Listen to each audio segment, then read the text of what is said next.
¿Cómo les va? Espero que estén muy bien. En estas clases vamos a ver un grupo de micosis denominadas sistémicas endémicas. Justamente el nombre hace alusión a que existen regiones donde estas micosis son endémicas.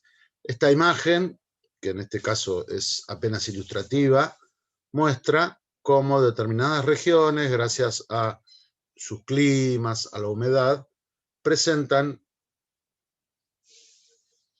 la enfermedad histoplasmosis. También el término sistémicas se refiere a que tienen la posibilidad de pasar a sangre y hacerse diseminadas. En cuanto a estas micosis sistémicas endémicas, vamos a ver que son enfermedades ocasionadas por hongos patógenos primarios y que son dimorfos. El término dimorfos o térmicamente dimórficos, recordarán que tiene que ver con una morfología que aparece en los tejidos, en los medios enriquecidos y a una temperatura de 37 grados, donde vamos a encontrar levaduras. Esta estructura, esta morfología también se la suele llamar fase parasitaria, porque es justamente la que está parasitando en el organismo. Mientras que si nosotros lo hacemos a temperatura ambiente, en medios pobres y justamente también en la naturaleza, vamos a encontrar elementos filamentosos, los micelios, también llamadas forma saprofítica.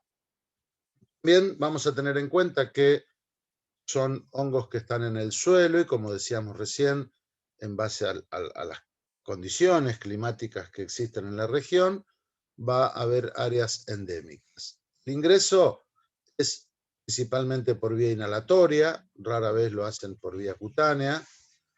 Causan una primoinfección, es decir, un primer contacto ocasiona una primoinfección que vamos a hacer muchos paralelismos con lo que vimos de tuberculosis. Estos cuadros de tuberculosis donde era distinta la infección que la enfermedad, bueno, también vamos a retomar ese concepto.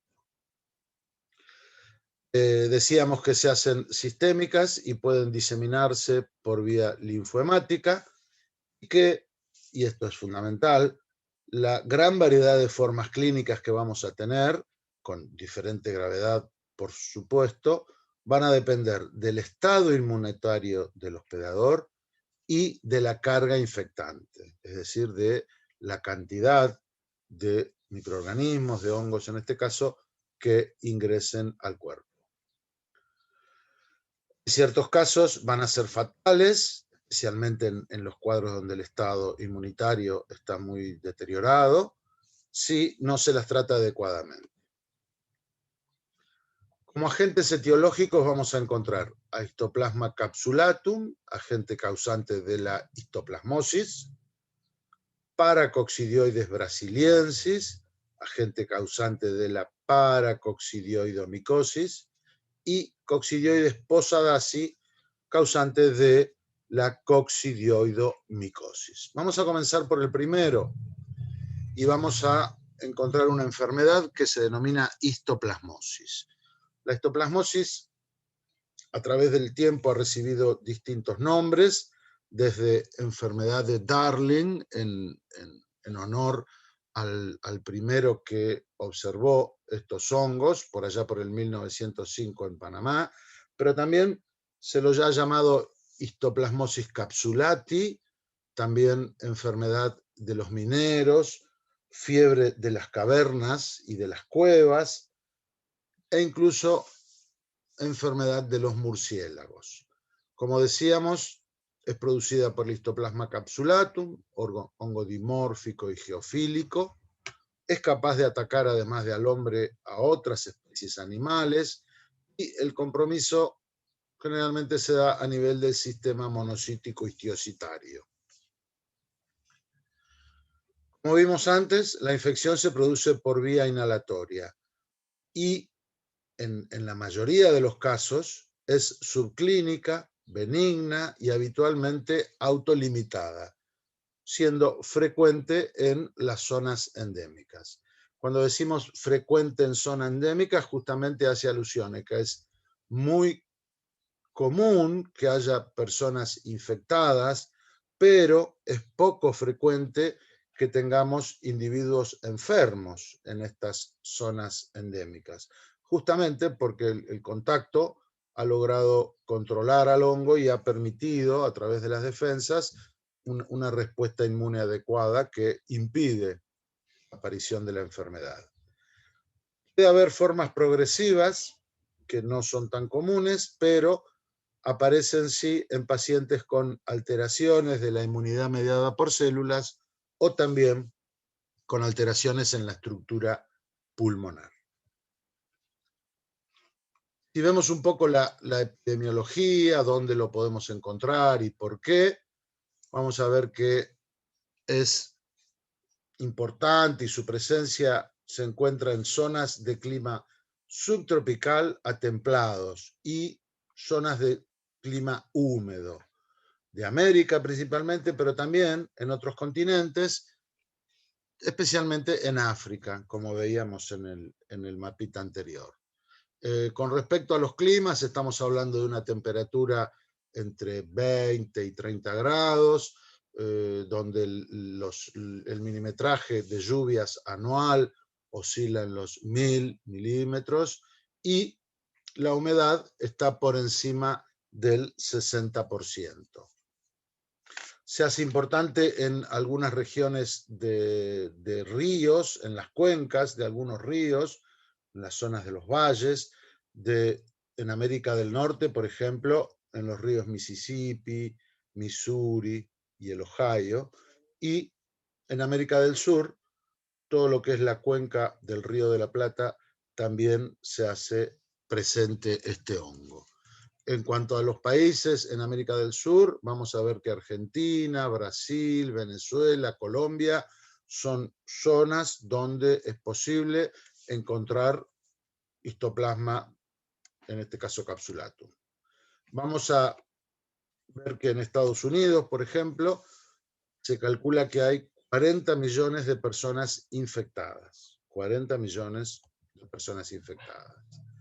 Respecto a nuestro país, podríamos hacer hincapié en que la zona considerada endémica estaría en lo que es la pampa húmeda, involucrando gran parte de la provincia de Buenos Aires, sur de Córdoba, Santa Fe, La Pampa, y también Tucumán y Salta y algunas regiones de las provincias del litoral. Estas zonas también van a coincidir con la próxima micosis sistémica que vamos a ver, que es la paracoccidioidomicosis. Muchas personas, muchos pacientes suelen tener ambas micosis.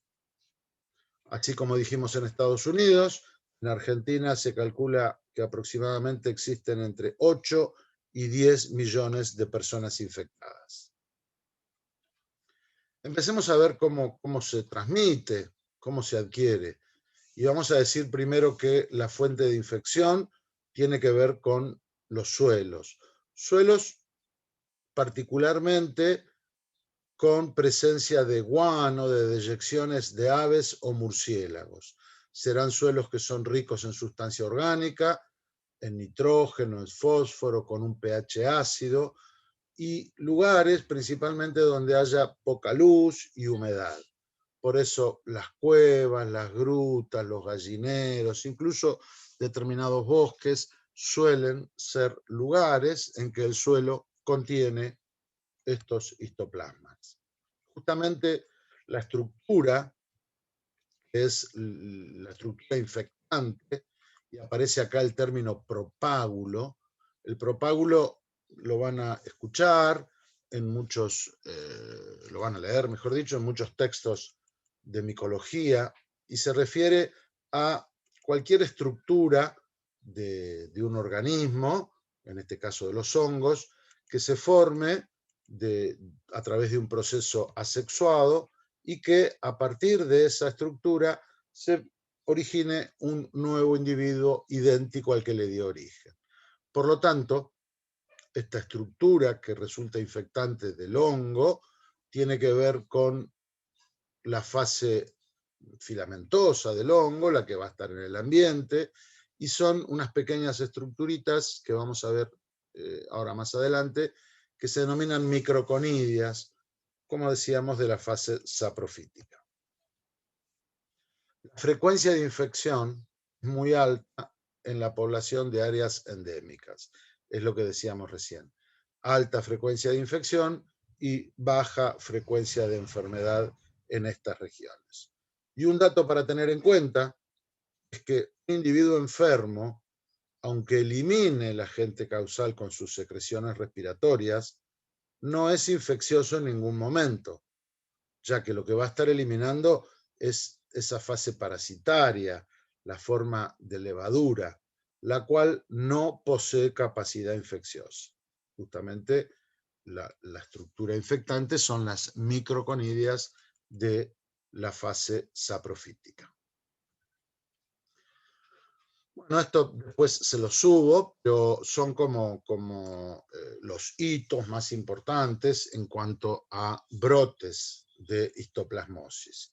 El que siempre se recurre como ejemplo es el que ocurrió en Indianápolis durante el desarme, la demolición de un parque de diversiones en Indianápolis. En esa situación ocurrieron más de 100.000 casos de personas infectadas y 15 pacientes murieron y 46 presentaron infección diseminada progresiva. Son brotes, justamente hablamos de brotes porque son como microepidemias que suelen aparecer en lugares determinados. Algo similar ocurrió en la República Argentina, cuando determinados cadetes de la Fuerza Aérea Argentina en la base aérea de Morón fueron puestos a limpiar un hangar y justamente las condiciones de ese hangar daban la posibilidad de que se encuentre Histoplasma capsulatum y así generaron 6 casos con una variedad de cuadros pulmonares. ¿Cómo vamos a clasificar? ¿Cómo se clasifica Histoplasma capsulatum? Bueno, la que más cercana vamos a tener es Histoplasma capsulatum variedad capsulatum, que es la que genera la histoplasmosis del continente americano. Después existe un Histoplasma capsulatum variedad duboisi, que es la que produce la histoplasmosis africana. Y podríamos citar un Histoplasma farcinimosum, que afecta a caballos y mulas en Asia, Europa y África. Y acá nos aparece este término de que el histoplasma en su fase perfecta contiene otro nombre. Vamos a tratar de recordar esto para que quede claro. Los hongos, en una gran proporción, tienen 2 tipos de reproducción. Una reproducción sexual, que también se la suele llamar fase sexuada, fase perfecta o también fase teleomorfa. Esto tiene que ver con su reproducción sexual. Pero también los hongos pueden reproducirse a través de una forma asexual. A esta reproducción asexual también se la suele llamar fase asexual, fase imperfecta o incluso fase anamorfa. Dicho esto, vamos a tener que tener en cuenta que la clasificación que conocemos del reino fungi en sus distintos tipos o filum, que son ascomycetes, basidiomycetes, zygomycetes, están realizados, están armados en base a sus estructuras de reproducción sexual. ¿Qué pasa con los que no tienen o no se conoce todavía la forma de reproducción sexual? Bueno, esos hongos que no tienen o no se conoce una forma de reproducción sexual están incluidos dentro del grupo Deuteromycetes o hongos imperfectos. Volvamos a los nombres entonces. Es de imaginar que reciben distinto nombre aquellos que podemos encontrar su fase de reproducción sexual y su fase de reproducción asexual. En el caso del Histoplasma capsulatum y en todas las micosis clínicas, vamos a utilizar, y por convención así se hace, se utiliza el nombre de su fase asexual. En este caso es el Histoplasma capsulatum. Pero el nombre adjudicado gracias a su fase sexual o fase perfecta es un Agelomyces capsulatus. Este es el nombre que recibe el Histoplasma capsulatum. Cuando vamos a ver a qué tipo pertenece, pertenece al grupo de los Ascomycetes. De aquí en más, entonces, aclararemos cuando haya un nombre de su fase perfecta, en los que se conozca, y por eso van a encontrar dos nomenclaturas para muchos de los hongos que vamos a ver. Justamente, si hablamos de este agente causal, que es el Histoplasma capsulatum, vamos a tener dos morfologías. Una morfología que tiene que ver con la fase micelial, aquella que aparece en el ambiente, que también lo podemos hacer desarrollar en el cultivo, a una temperatura de 28 grados, en medios comunes, como el saburó. Y lo que vamos a observar van a ser colonias algodonosas, vellosas, que al hacer una observación microscópica de ellas, vamos a encontrar este tipo de estructuras. Hifas, que son hialinas. Después vamos a ver una observación microscópica, pero la imagen es buena, tridimensional, para imaginar que estas ramificaciones son las hifas, que están tabicadas, ahí vemos los tabiques, y que tienen dos estructuras importantes.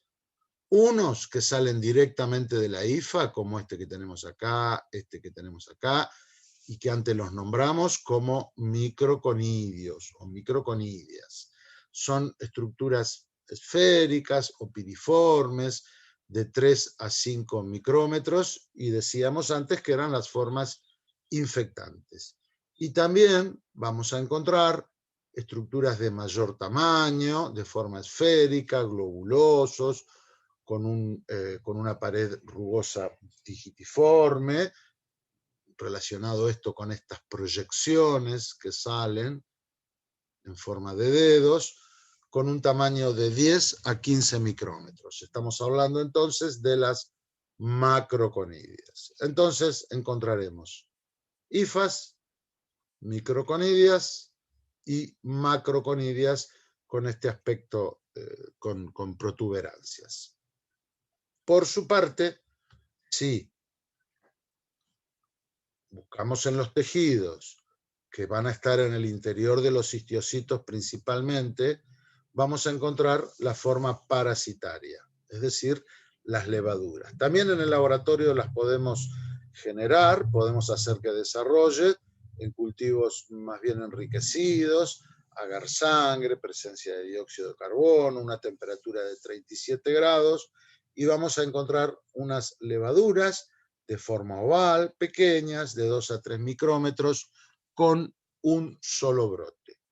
Así entonces tenemos estas dos morfologías bien marcadas.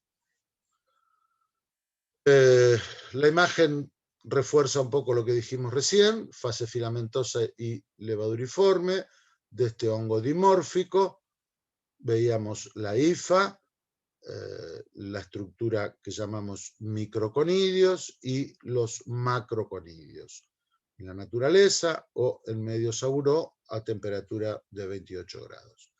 Por el contrario, vamos a encontrar en el hospedador y en un medio de agar sangre a 37 grados estas levaduras con una brotación que corresponden a esta fase parasitaria. Respecto a la patogenia, ¿qué va haciendo en nuestro cuerpo una vez que ingresa? Comenzamos diciendo que esos microconidios o microconidias ingresan por vía inhalatoria y llegan sin muchas dificultades hasta los alvéolos.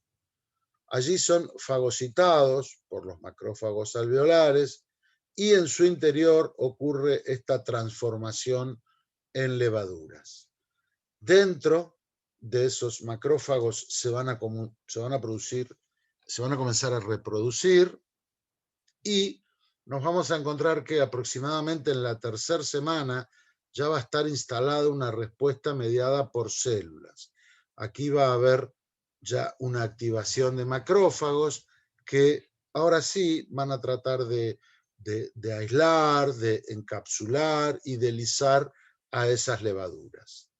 Este concepto nos remonta al concepto de granuloma, porque se van a formar estructuras similares a las que habíamos visto en tuberculosis, estos granulomas que pueden avanzar, van a ser en su interior un proceso de caseosis, donde hay destrucción, licuefacción del tejido pulmonar, para continuar dando fibrosis y calcificación. Este sería entonces el proceso normal que va a ocurrir en un individuo donde sus defensas, donde su inmunidad mediada por células va a estar en buenas condiciones. De la misma manera, el Mycobacterium tuberculosis con frecuencia pueden quedar en esos granulomas caseosos levaduras que puedan estar viables y puedan dar una reactivación de los cuadros cuando la situación inmunológica cambia. Bueno, las imágenes nos muestran algunos lugares ideales para el desarrollo del histoplasma, y entre los factores predisponentes vamos a ver que es relativamente común en los trabajadores rurales, en las casas donde hay gallineros. Decíamos, gracias a la humedad, la poca luz, las cuevas, las excavaciones, las demoliciones, donde además haya abundantes deyecciones de pájaros o murciélagos, son lugares a tener muy en cuenta. Pacientes que estén bajo tratamiento con corticosteroides son pacientes de riesgo para este tipo de enfermedades. Si analizamos la edad, podría ocurrir en cualquier edad, sin embargo, ocurre más entre los 30, 40, hasta los 50 años, seguramente relacionado con un factor ocupacional, y algo así también tiene que ver la frecuencia respecto al sexo. Es sumamente más frecuente, en una proporción 10:1, en el sexo masculino. Es muy importante la asociación que tiene con SIDA y también en cuadros de trasplantes de órganos. Favorecen los cuadros de mayor gravedad de histoplasmosis, hábitos como el alcohol y el tabaquismo, y también enfermedades oncohematológicas, sean linfomas o leucemias, serán pacientes con mayor predisposición a cuadros más serios. El contagio no solo se va a producir en áreas rurales, sino también ocurre en zonas urbanas. Y llegamos así a las formas clínicas. Las formas clínicas quizás sea una de las más controvertidas, o por lo menos donde hay más diferencias, según los autores, en la forma de clasificar las formas clínicas. Vamos a tomar este esquema, que creo que va a ser el que mejor nos va a ayudar en forma más simple a ver cómo puede ir evolucionando esta enfermedad, y vamos a encontrar y vamos a hablar de una histoplasmosis primaria, en donde podrá ser principalmente pulmonar, donde la mayoría de los pacientes inmunocompetentes van a dar cuadros asintomáticos o subclínicos, donde va a haber pacientes que den cuadros sintomáticos, que podrán variar de leve a moderado a grave, y dentro de esa forma primaria existe también una forma cutánea que es bastante poco frecuente. Como consecuencia de esto, de una fase primaria pulmonar, es posible que queden residuos, estructuras residuales a nivel pulmonar, que justamente vamos a hablar a manera de secuelas, y va a existir también una forma secundaria o progresiva. Es decir, después de ese proceso pulmonar puede avanzar la enfermedad a dar un cuadro más diseminado que será de alta gravedad, como será la forma aguda, o la crónica con varias manifestaciones muy floridas, pero no tan grave como la aguda. Hagamos una breve descripción de cada una de estas formas clínicas. Empezamos por la histoplasmosis primaria pulmonar. Hablamos de histoplasmosis primaria a ese primer contacto del hospedador, de su sistema inmunológico, con el histoplasma. Está claro a esta altura que un primer contacto de un hospedador inmunocompetente hace que esta infección curse prácticamente de forma asintomática o subclínica. Y se describe hasta el 95% de los casos de esta manera. Un poco lo que decíamos en la patogenia, ¿no? Hay todo un proceso de control del órgano, del hongo, perdón, y impedimento de que haya una sintomatología y un cuadro de enfermedad. Ese 5% restante que decíamos puede presentar sintomatología, que va a ser variable, y de allí van a surgir las formas pulmonares leves, moderada o grave. La leve, como su nombre lo indica, es muy similar a un cuadro gripal, con una duración de una semana o dos, que prácticamente pasa inadvertido. La forma moderada, vamos a tener un aumento en la sintomatología, va a ser cuadro similar a una neumonía o una bronconeumonía, causada por bacterias o por virus. El hospedador posiblemente sea inmunocomprometido o, si bien es inmunocompetente, pudo haber estado expuesto a una carga infecciosa masiva. Así que acá tenemos un poco la respuesta de por qué un paciente en una primoinfección podría hacer este cuadro de neumonía, sea por su estado inmunitario o a veces dependiendo de la carga infecciosa del hongo. ¿Cómo se presenta? Con tos, disneas, fiebres, cefaleas, dolores musculares. Tiene una duración de aproximadamente un mes esto, y se resuelve en la mayoría de los casos favorablemente. Es posible que luego de un cuadro leve o moderado de histoplasmosis pulmonar tengamos un cuadro de respuesta de hipersensibilidad. Esto se manifiesta, esta hipersensibilidad, se manifiesta a través de unas entidades denominadas eritema nudoso o eritema polimorfo, que hacen alusión a el eritema nudoso, a la formación de nódulos debajo de la piel, o un eritema polimorfo, que son lesiones que aparecen en la piel, que suelen tener un centro rojo, a veces rodeado de algún anillo blanquecino, y acompañado todo esto por adenopatías, es decir, inflamación de los ganglios. Esto, insistimos, son formas de respuestas de hipersensibilidad. Hasta acá, más o menos controlado y más o menos cuadros de no mucha gravedad. Justamente nos está faltando la histoplasmosis primaria pulmonar grave. En este caso, ya lo vamos a asimilar más a algo similar a la tuberculosis. De hecho, se debe hacer como diagnóstico diferencial pruebas para la tuberculosis. ¿Quiénes pueden hacer estos cuadros de histoplasmosis primaria pulmonar grave?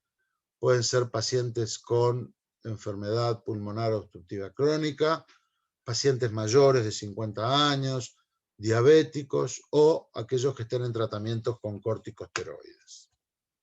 En general ya el cuadro es más importante, la tos es abundante, hay expectoración mucoide, va a aparecer hemóptisis, o sea, presencia de sangre en el esputo, disnea, crepitancias, también lo hablamos en la clase de tuberculosis, es que a través de la auscultación con el estetoscopio de los campos pulmonares es posible escuchar un ruido, una especie de crujido que ocasiona el aire cuando pasa a través de los conductos respiratorios. Fiebres, cefaleas intensas pueden acompañar todo este cuadro. A nivel de los rayos X de pulmones, vamos a encontrar múltiples nódulos, zonas nodulares en ambos campos pulmonares, también adenopatías a nivel del hilio pulmonar, junto con lesiones cavitarias, que nos recuerdan también los cuadros de tuberculosis, e incluso con cuadros de derrame pleural. En este caso, una imagen similar, porque las cavernas son similares a la de la tuberculosis. Acá estamos viendo en uno de los pulmones de esta radiografía. Y a veces también se puede detectar estos múltiples nódulos a través de lo que es tomografía y vemos estas zonas blancas características de los nódulos. ¿Cuánto dura este proceso? Entre 1 a 2 meses. Vemos la extensión que lleva y es posible que a partir de esos focos de calcificación, que a veces no terminan de calcificarse totalmente, la infección pueda reactivarse. Un poco lo que habíamos dicho antes. Puede incluso pasar a cuadros de diseminación. Hasta acá entonces lo que es la histoplasmosis primaria pulmonar, asintomática o con síntomas leves, moderados o graves. ¿Qué podemos decir de la histoplasmosis primaria cutánea? Bueno, no vamos a decir demasiado porque es bastante rara. Apenas un 0,5 de los casos, el hongo penetra por vía cutánea, tiene que ver con lesiones en la piel, se da en algún grupo de recolectores de guano, personal de limpieza de gallineros, hace una lesión inicial como un chancro, donde se hace una zona toda de inflamación de los ganglios, aunque el proceso tiende a desaparecer porque tampoco la piel termina siendo el lugar ideal para que desarrolle y aumente la carga. Salvo, por supuesto, en aquellos pacientes inmunocomprometidos donde el cuadro va a continuar y posiblemente termine en un cuadro de histoplasmosis crónica. También hablamos de la histoplasmosis residual primaria. Lo dijimos en el cuadrito. ¿Cuándo ocurre esto? Bueno, es un paso posterior a todo lo que es el cuadro respiratorio primario. Allí vamos a observar la presencia de esos nódulos que logran fibrosarse y calcificarse como consecuencia de los granulomas que aparecieron en un principio. Puede llevar a insuficiencia respiratoria y luego a insuficiencia cardíaca por el impedimento del tejido pulmonar, por la cantidad de estas calcificaciones que lleven a un cuadro de insuficiencia respiratoria. También desde acá puede haber alguna situación de diseminación, aún después de muchos años, siempre que las defensas se vean alteradas y disminuidas. Y llegamos así al siguiente paso. Podemos, luego de esta histoplasmosis primaria, ver un cuadro de histoplasmosis progresiva, que también puede ser llamada secundaria. Y el paso siguiente, el paso en que progresa la histoplasmosis, tiene que ver con cuadros diseminados. podrá ser cuadros de diseminación más agudos, que suele darse en niños de corta edad, en pacientes con SIDA u oncohematológicos, trasplantes de órganos e incluso pacientes con tratamientos en base a corticosteroides. Acá el cuadro vamos a ver que es más generalizado, hay fiebre, pérdida de peso, anorexia, debilidad muscular, lesiones cutáneas y a nivel de las mucosas, hepatoesplenomegalia, suele haber cuadros de anemia, neumopatías e incluso se puede llegar a cuadros de meningoencefalitis. El hongo realmente hace un avance muy importante. Los cuadros son graves y con alta tasa de mortalidad. En este caso, esto nos va a recordar a las radiografías de individuos con una tuberculosis miliar, donde veíamos distribuido todos estos pequeños puntos blancos, son todas pequeñas lesiones a nivel pulmonar. En aquel momento lo denominábamos miliar, por toda la diseminación que existe. Bueno, esto también es una histoplasmosis miliar. Y en otros casos, podemos ver, cuando hablábamos de lesiones cutáneas, este tipo de lesiones en la cara de un paciente con histoplasmosis diseminada aguda. También el cuadro puede hacerse crónico, no ser tan agresivo como el cuadro agudo, pero generalmente esta forma crónica puede afectar a individuos con defectos parciales de la inmunidad mediada por células. Podrían ser pacientes mayores, consumo de alcohol, tabaco o expuesto a terapias con corticoides, pero en bajas dosis. Esto podría originar que se caractericen presencias de lesiones pulmonares, pero además acompañadas de úlceras en la piel y en las mucosas. Volvemos con estas lesiones a nivel de piel y mucosas, que sobre todo pueden aparecer en laringe, faringe, boca y tabique nasal. En general, pueden responder al tratamiento, pero sin él pueden ser también fatales. Acá lo que decíamos, algunas lesiones en la boca, en este caso en el paladar, en algunos casos puede cubrirse de este exudado blanquecino, o en este siguiente cuadro donde el tabique nasal es el afectado y realmente son estéticamente cuadros importantes.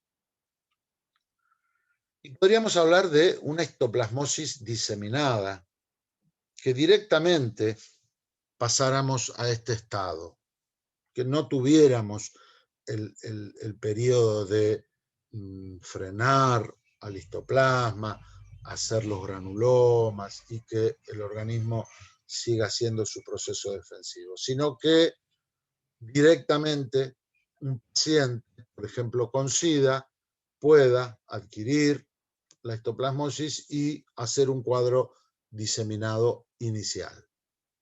Muchas veces estos cuadros de histoplasmosis diseminada son las primeras manifestaciones de un paciente con SIDA.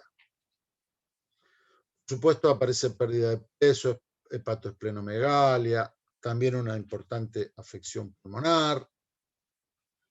La diseminación a piel, especialmente cara y cuello, es frecuente. La aparición de pápulas y nódulos en la cara y en el cuello, que a veces suelen converger y suelen dar lesiones de tipo verrugosas. La mayoría de los casos de estos cuadros terminan siendo fatales. Bueno, acá vemos cómo a partir de esta histoplasmosis diseminada se pasa a ser cutánea y vemos cómo aparecen las manchas en las palmas de las manos, en el tronco, en las plantas del pie. Es un cuadro típico asociado a SIDA. Y en este, lo que decíamos recién, afección en la cara, este tipo de estructuras nodulares que se terminan juntando y dan el aspecto también de lesiones verrugosas, tiene que ver con este cuadro de histoplasmosis diseminada. De esta manera pasamos al diagnóstico micológico, a lo que vamos a realizar en el laboratorio. Y como primer punto a tener en cuenta es el interrogatorio del paciente. Esto va a tener un gran valor porque a través de determinadas preguntas, especialmente relacionadas con la clínica, pero también con preguntas de tipo epidemiológico, ¿no? ¿Dónde estuvo? ¿Dónde vivió? Aunque sea hace muchos años, si trabajó en el campo. Esto realmente van a ir dando pautas que orientarán seguramente al momento de la búsqueda y el diagnóstico de esta histoplasmosis. ¿Qué muestras vamos a tomar? Bueno, una vez más va a depender de la forma clínica. Las más frecuentes van a ser las muestras respiratorias. Puede ser esputo, puede ser un lavado broncoalveolar. Las lesiones cutáneas, se tratará de hacer una biopsia, hacer escarificaciones, es decir, hacer cortes y tomar muestras de esas lesiones cutáneas para hacer luego coloraciones y buscar las típicas levaduras. También se pueden tomar lesiones de los nódulos a través de una aspiración con jeringa y aguja. Y en los cuadros ya de meningitis habrá que tomar líquido cefalorraquídeo. También es posible tomar sangre para realizar un hemocultivo previo tratamiento que se llama lisis centrifugación. La sangre suele trabajarse en un tubo, se le agrega saponina, que es un agente que produce la lisis, eso se centrifuga, se saca el sobrenadante y con el sedimento se hace el cultivo. Esto da bastante buenos resultados. ¿Qué vamos a hacer en el examen microscópico? Bueno, primero tener muy en cuenta que en el examen microscópico en fresco no los vamos a observar. ¿Qué tenemos que observar? Las levaduritas. ¿Por qué no las vamos a observar? Primero porque son muy pequeñas. Y segundo, y no menos importante, es porque están en forma intracelular. Por lo tanto, el fresco para la histoplasmosis va a dar muy pocos resultados favorables. Sí, se van a utilizar distintas tinciones. Podemos usar Giemsa, pero también se puede usar PAS, se puede usar hematoxilina eosina, se puede utilizar Grocot, y ahí sí vamos a poder ver los cuerpos ovales correspondientes a las levaduras, que van a medir entre 2 y 3 micrómetros. Una tinción polar termina tiñéndose más uno de los extremos de la levadura, formando una especie de un casquete, y los vamos a encontrar principalmente dentro de los macrófagos, aunque también sueltos. Bueno, estas imágenes nos van a dar una idea con distintas coloraciones, pero observemos cómo esta célula vamos a encontrar esta gran cantidad de levaduras. Si observamos, estamos viendo como alrededor una zona más clara. Nos haría acordar al aspecto que toman cuando observamos cápsulas, pero en este caso no es una cápsula. El nombre de Histoplasma capsulatum hace un poco alusión a esta imagen, pero en realidad es el límite del citoplasma de la célula levaduriforme y se observa este color más claro. Observemos también esta forma ovaladita, que hay una tinción más bien polar. Podemos encontrar otras por esta zona. Acá encontramos una gran cantidad. Y acá los podemos encontrar dentro de las células o también algunos fuera. Pero siempre esta imagen bastante característica, con este halo más claro que permite una relativa buena identificación. Histoplasma nos va a dar la posibilidad de obtener en el laboratorio las dos morfologías, si lo realizamos, por supuesto, a las dos temperaturas que correspondan. Si hacemos un cultivo en medio saburó o lactrimel a 28 grados, con agregado de antibióticos y cicloheximida, vamos a obtener la fase micelial. Esa fase micelial nos va a mostrar, acá vemos los tubos, unas colonias que en principio aparecen blanquecinas, que luego, a medida que avanza el tiempo de incubación, se tornan de un color más pardo. Son colonias de tipo algodonosa, vellosas, que si tomamos una muestra y la observamos al microscopio, vamos a sí observar acá aquellas hifas hialinas que estuvimos hablando al principio. Vamos a ver que son sumamente ramificadas, van a aparecer bien marcados con esta gruesa pared los macroconidios y los microconidios directamente saliendo desde las hifas. Por su parte, también podemos hacer la siembra a 37 grados en un medio enriquecido, un BHI, un agar sangre, y allí lograremos el desarrollo de la fase levaduriforme. Las colonias van a ser de tipo más bien cremosas, blanquecinas. Algunos autores las asemejan a las colonias de Staphylococcus epidermidis. Lo cierto es que allí vamos a encontrar levaduras pequeñas con un único brote característico de este histoplasma. ¿Cuánto logramos en cuanto a rendimiento con estos métodos? Bueno, el examen directo con coloración, vamos a ver que las muestras respiratorias suele ser más difícil la observación de las levaduras. En cambio, en las lesiones cutáneas, porque hay gran cantidad de elementos, es mucho más fácil, especialmente en aquellos pacientes inmunocomprometidos. Con respecto a los hemocultivos, vamos a lograr una buena sensibilidad, mayor al 70% en pacientes con SIDA. Y como decíamos, a diferencia de otras micosis de este tipo, acá vamos a lograr que los cultivos en las dos formas nos den habitualmente positivo. Si las muestras están muy contaminadas o tienen escasos microorganismos, se podría recurrir a una inoculación animal, en donde la inoculación en ratones genera todo un cuadro generalizado que va a invadir las levaduras de los distintos órganos y luego se extraen los órganos y se observa la presencia de la levadura. Por supuesto, esto más a nivel de investigación. También hay métodos inmunológicos, que a veces suelen ser también la primera forma de diagnóstico. Para ello vamos a tener pruebas serológicas donde vamos a poner de manifiesto la presencia de anticuerpos, y un método sencillo es la inmunodifusión en agar.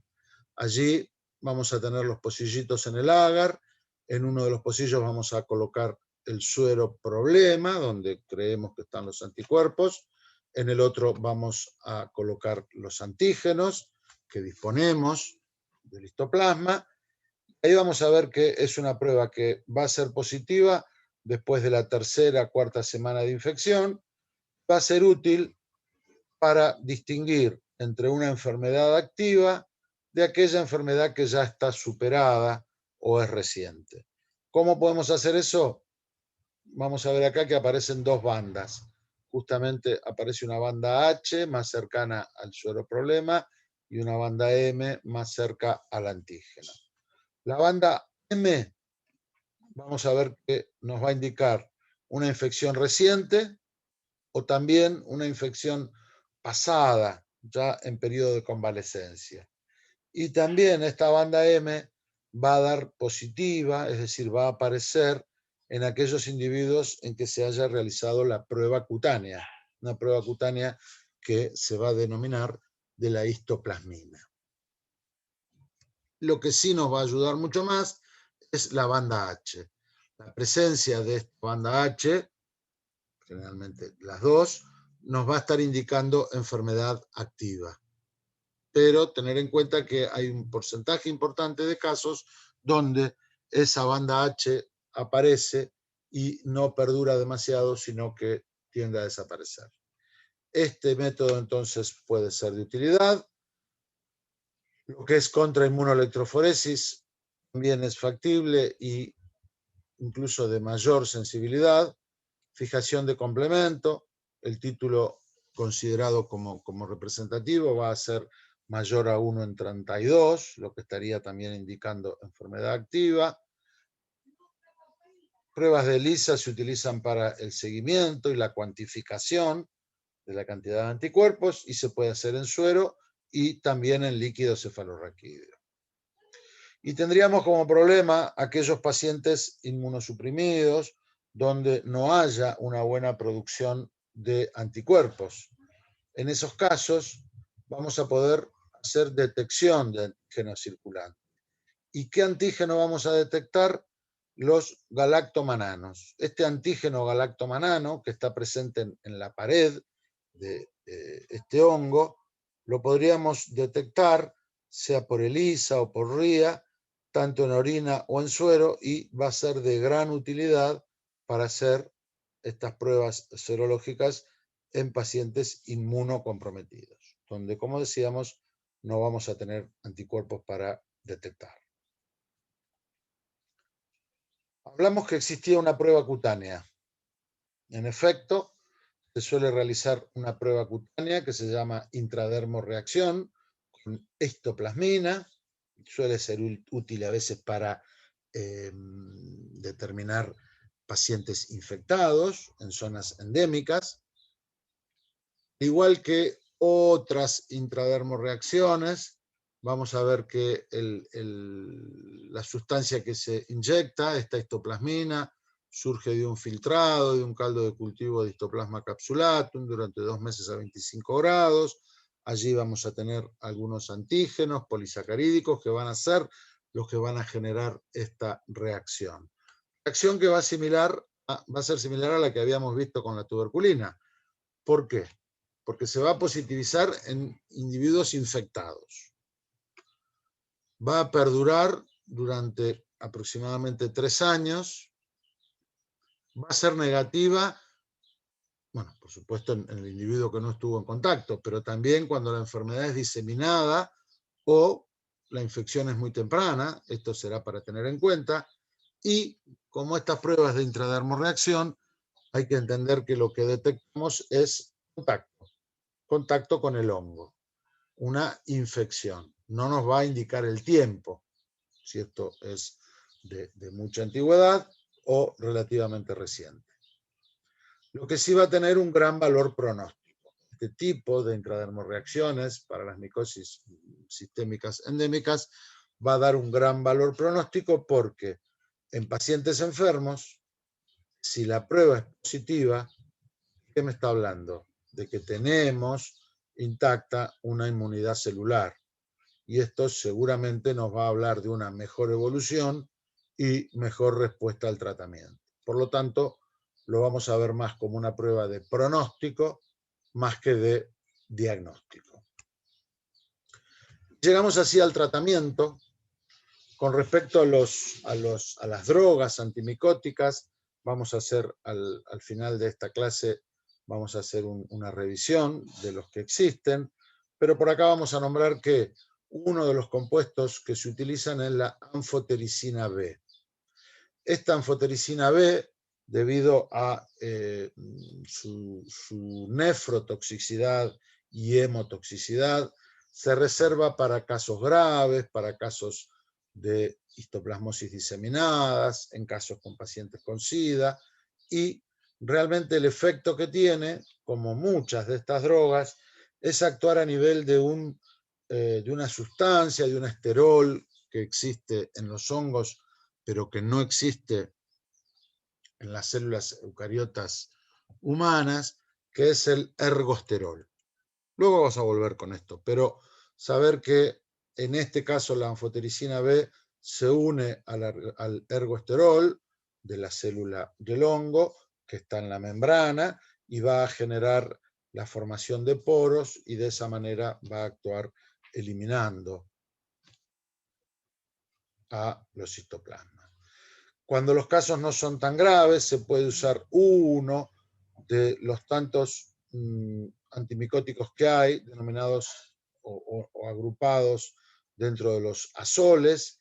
Estos grupos de los azoles, con pequeñas diferencias, van a obtener, y vamos a hablar del itraconazol en este caso, existe el flucoconazol y otros que vamos a ver después, que también tienen un efecto sobre ese ergosterol que hablábamos recién, pero en este caso la acción tiene que ver a nivel de la síntesis de ese ergosterol. Al impedir la síntesis, bueno, impide su reproducción y de esta manera facilita y ayuda mucho al tratamiento. Itraconazol da muy buenos resultados en casos tanto de cuadros pulmonares como ya en cuadros con lesiones cutáneas, y también ha dado buenos resultados el flucoconazol que decíamos recién, pero se reserva para o como una droga de segunda línea. Bien, para que no se haga tan largo, lo vamos a dejar acá. De alguna manera vamos a continuar ahora en un ratito más y con otra grabación con el siguiente grupo de micosis que tiene que ver con el paracoccidioides. Gracias.